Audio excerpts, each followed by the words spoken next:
Estoy aquí con Luz María de la Torre, profesora de idioma quechua en la Universidad de California en Los Ángeles. Ella presentó una conferencia en el taller de estudios latinoamericanos y latinos en la Universidad Viterbo en Wisconsin, La Crosse, Wisconsin.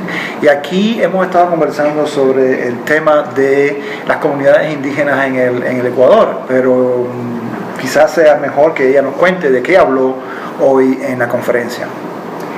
Bueno, básicamente el punto en donde yo enfoqué era sobre, digamos,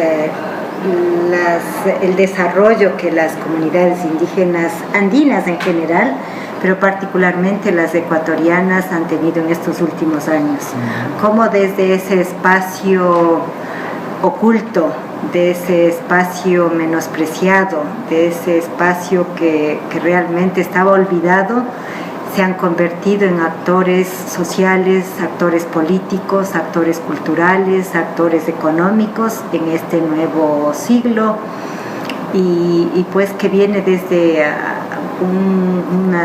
unas 3 décadas, ¿no? Este trabajo y básicamente sobre eso. Y yo les hablé, es algo que me gusta enfocar, es acerca de ese sujeto runa, esa palabra runa que pues en quichua significa el ser humano, pero que por condiciones históricas de dominación y exclusión y colonización pues se han vuelto en elementos discriminatorios. Y de esa palabra, cómo la población ha resurgido, olvidándose ya de esos estigmas, se ha convertido esa palabra y el pueblo en un referente histórico, no solamente para el Ecuador, sino para toda el área andina, para el continente y para el mundo. ¿Cómo los estudiantes acogen el quichua? Porque en Estados Unidos enseñamos idiomas, básicamente español y francés, italiano, pero quichua es un idioma que no es común en las enseñanzas universitarias aquí. ¿Cómo son tus clases de quichua? Bueno, las clases básicamente, enfocan a ámbitos, por supuesto, la lengua, el aprendizaje de estas nuevas destrezas lingüísticas, ¿no? De escuchar, hablar, conversar, ¿no? Pero aparte de eso, lo fascinante que se vuelve es enfocar estos temas culturales, temas sociales, temas profundos de contagiar, digamos, al pueblo estudiantil de esta universidad en California. Y básicamente estos estudiantes lo que están pensando en el futuro, después de tomar estos cursos de quichua, es ir a hacer un programa de inmersión dentro de las comunidades indígenas. Entonces, que, digamos, sus actividades o su carrera profesional les permite, digamos, llegar a esos espacios, por ejemplo, desde la antropología, desde la etnomusicología, ahora hay campos inclusive científicos, desde la biología, desde la medicina, desde la cuestión económica también. Por ejemplo, hay las escuelas de negocios que están pensando ahora también expandirse a ese ambiente latinoamericano, pero antes pues se nutren un poco tanto con el español, pero también como con el quichua. Yo combino esas clases, doy cursos de español también y los cursos de quichua. Y durante los veranos inclusive he abierto otros cursos que se llama, un curso que tengo titulado sobre la vida de los indígenas de los Andes en los tiempos modernos. Entonces con esto se da un panorama muy general al estudiante acerca de las culturas indígenas, para que no vaya en un desconcierto, sino ya vaya con una base a este proceso de inmersión. Hay una pregunta que quizás no tenga que ver mucho con el idioma, pero sí con la cultura. Vamos a hablar un poco de la cultura culinaria en los Andes. Sabemos que, por ejemplo, el quinoa se ha convertido en un alimento en los Estados Unidos, en uno de los productos más codiciados en los Estados Unidos por su valor nutritivo. ¿Cómo ha afectado? ¿Hay algún tipo de afectación en Ecuador con la producción de quinoa? Si esto ha subido los precios en el Ecuador. Sabemos que ha subido los precios, por ejemplo, en otros sitios, pero en Ecuador, ¿cómo ha impactado esta moda del quinoa en los Estados Unidos? El impacto han ido en dos vías, ¿no? Por un lado positivamente y por el otro negativamente, podríamos decir, porque desde el lado positivo no es solamente el valorar una semilla, sino ha sido el valorar una cultura, valorar un pueblo, romper esos estigmas y ese menosprecio que estaba creado alrededor de estos alimentos o todo lo que estaba relacionado a lo indígena. Entonces, en ese sentido realmente ha habido como una explosión valorativa, ¿no? Pero obviamente por el otro lado, digamos, el tema de negocios, el tema del marketing que se ha hecho a través de la quinoa y con estos productos orgánicos que se venden aquí en los Estados Unidos y en el Ecuador igual, cuando algo viene de afuera, pues lo toman como moda, ¿no?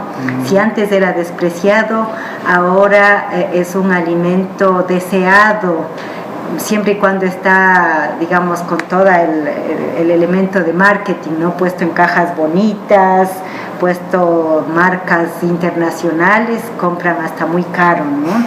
Entonces se ha transformado y se ha vuelto como en moda prácticamente, y esto afectando pues en los precios, obviamente, ¿no? En precios completamente elevados que ahora inclusive este plato solamente es alcanzado por la clase social alta, podría decir. Y que era la que no le gustaba. Exacto, entonces, exactamente, antes era considerado el alimento de indios, el alimento de runas, en el mal sentido del entendimiento de esta palabra, ¿no? O sea, comer un plato de quinoa, ofrecer un plato de quinoa a una persona mestiza era una ofensa. Ahora ofrecerle un plato de quinoa, por supuesto, si viene desde los mercados internacionales y bien embalados, puestos en cajitas muy modernas, pues es alimento ahora de gente culta, ¿no? Como aquí, o sea, la gente que se cree de clase social alta y que puede acceder a esa comida, lo llama comida orgánica y comida muy carísima, ¿no? Bueno, y para terminar, sabemos que has publicado varios libros y que eres una autora que trabaja mucho, siempre está envuelta en investigaciones. ¿Cuál es la investigación en la que estás trabajando ahora? Ahora, bueno, la penúltima cosa que hice aquí en este material es una revista de la Universidad de California y escribí el tema que se llama ¿Qué significa ser mujer indígena en la contemporaneidad? Este es un artículo, podría decir, del libro que estoy escribiendo, porque quiero redefinir esta situación de qué es lo que significa entender como mujer indígena ahora. Primero, ¿qué significa ser indígena, ¿no? en los actuales contextos? Porque desmontando toda esta idea que era, pues, o sea, lo indígena era todo lo que no valía, lo indígena era todo lo despreciable, ¿verdad? O lo runa, como lo llamaban.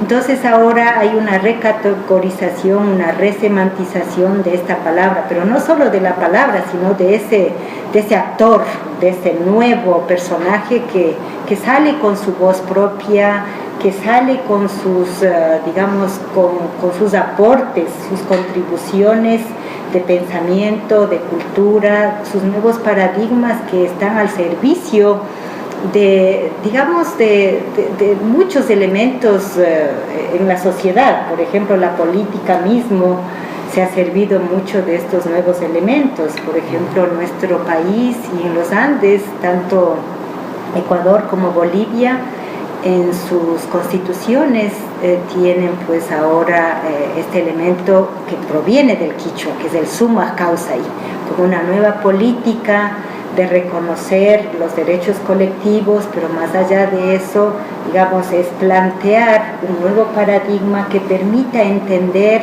que el ser humano no es solamente capital, sino es también, digamos, este otro elemento profundo de la relación que hay con otros seres humanos, pero más allá de eso, esa relación intensa que hay con los otros elementos que que nos envuelven en esta maravillosa naturaleza. Entonces, concebir estos elementos paradigmáticos nuevos realmente son cosas nuevas que son tomadas de la cultura indígena. Entonces, el pueblo indígena no está solamente para la fotografía, no está para el folclore, sino para ser un ente contributivo a estas nuevas visiones que el mundo está buscando. Entonces, cambiar esos elementos viejos por estos elementos que antes estaban ocultos o escondidos o despreciados, ¿no? Entonces hay cambios en la economía, para pensarse de la economía. Por ejemplo, este libro mismo justo habla sobre las economías alternativas en los Andes. La economía alternativa es una respuesta a toda esta concepción capitalista, mientras en el capitalismo todo se lleva a través de la acumulación. En el mundo andino es todo a través de la repartición. Entonces, son paradigmas que comienzan a chocar, pero que a la final se entienden en algún momento. O un sistema tiene que adoptar ciertos elementos u otros desechar ciertas cosas que realmente no han sido ejemplo en la sociedad. Muchas gracias, Luz María, y nos veremos en otras entrevistas en el futuro. Hasta luego. Muchísimas gracias.